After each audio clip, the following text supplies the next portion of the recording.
ايه حكاية نتيجة الإعلان ال16 سكن لكل المصريين 3 لشقق محدود ومتوسط الدخل؟ يعني النتيجة ما ظهرتش والناس كلها في قلق. هنعمل ايه؟ هل هم نسيونا ولا في شقق ولا ما فيش شقق ولا ايه الوضع بالظبط؟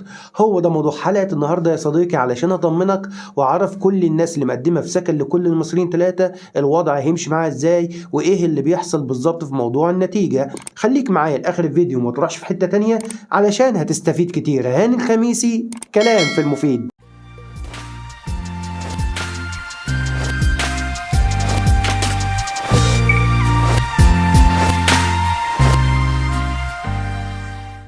السلام عليكم اصدقائي واحبابي متابعي كلام في المفيد، اهلا ومرحبا بكم. ناس كتيره جدا كلمتني وناس بتبعت لي وناس بتسال موضوع نتيجه الاعلان ال16 هم نسيونا ولا ايه، ويا ريت تكلمنا عنها.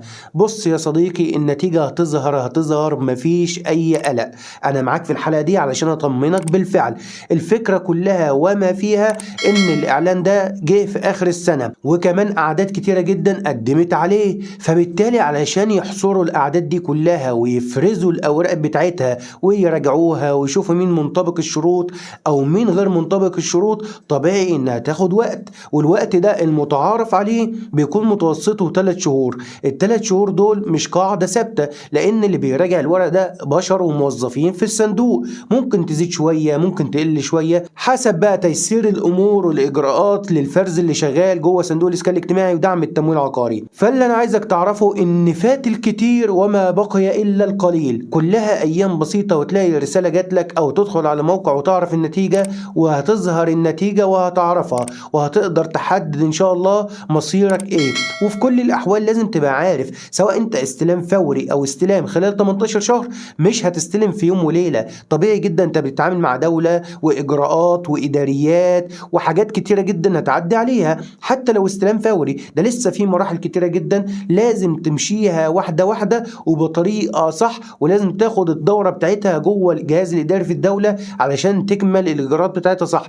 لان مفيش اي موظف في الدوله يقدر يكروت اي حاجه، لانه بيسال عن اي حاجه بيعملها، فهو بالتالي مش هيحط نفسه تحت اي حاجه تاديبيه ممكن تحصل له. فلازم كل حاجه تمشي في سياقها الطبيعي.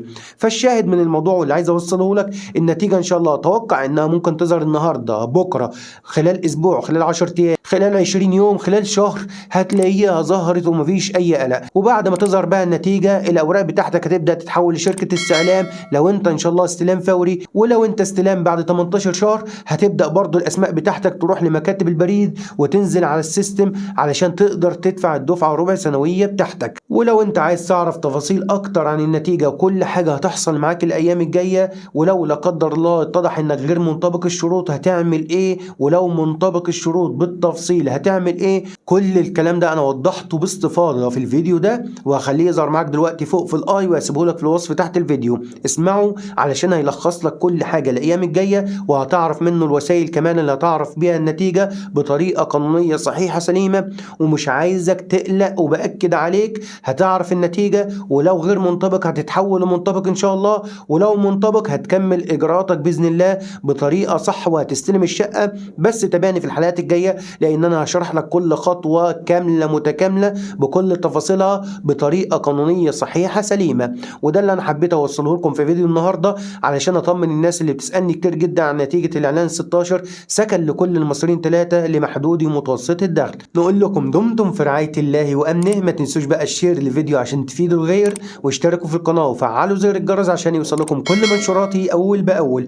والسلام عليكم ورحمه الله وبركاته.